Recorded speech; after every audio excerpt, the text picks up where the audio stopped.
ఇవాళ ట్విట్టర్లో ఎంతమంది ఎన్ని పెడుతున్నారు చెప్పండి. అక్కడ దాకా ఎందుకు? ఎవడండి ఆయన? ఎవరు ఒక ఆయన ఉన్నాడు, సీమరాజా అంట. ఆయన రోజు ఏం మాట్లాడుతున్నాడు?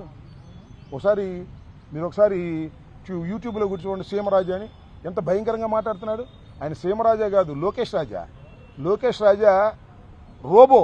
లోకేష్ రాజా సృష్టించినటువంటి వ్యక్తి సీమరాజు. ఆ సీమరాజు మీద నేను కంప్లైంట్ కూడా ఇచ్చా. బ్రాడీపేటగా పట్టాపురంలో కేసు రిజిస్టర్ చేయలే. మళ్ళా పెడతా, మళ్ళా చూస్తా. ఇంకో ఆయన ఎవరు ఉన్నాయండి, కిరక్ కార్పి అంట. అతనేం మాట్లాడుతున్నాడు చూశారుగా టీవీల్లో, ఎంత దారుణంగా మాట్లాడుతున్నారో.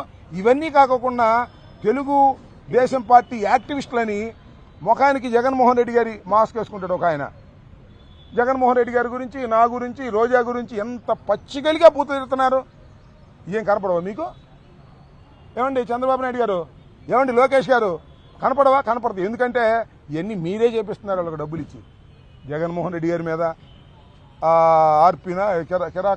కిరాక్ ఆర్పి, సీమరాజా అందరిని మీరు సృష్టించి మీడియాలో చేస్తున్నారు. ఎంత దారుణం అండి ఇది చాలా దారుణమైనటువంటి అంశం. ఈ అంశాల మీద యాక్షన్ తీసుకునేంత వరకు మేము న్యాయ పోరాటం చేస్తాం. ఇంతకుముందు సీమరాజా అనే వ్యక్తి మీద నేను కంప్లైంట్ ఇచ్చాను, అది రిజిస్టర్ చేయలేదు. రిజిస్టర్ చేయకపోగా అతను ఇష్టం వచ్చినట్టుగా రోజా గారిని, నన్ను, మరి జగన్మోహన్ రెడ్డి గారిని, నిన్న జరిగితే మన కరుణాకర్ రెడ్డి గారిని ఇష్టం వచ్చినట్టుగా మాట్లాడుతున్నారు. మీరు తక్షణమే ఆయన మీద యాక్షన్ తీసుకోండి.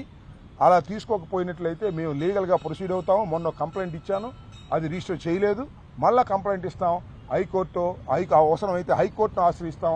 అంత అవసరమైతే సుప్రీంకోర్టును కూడా ఆశ్రయిస్తాం. లీగల్ ఫైట్ చేస్తాం. కేవలం ఒక ట్వీట్ చేసి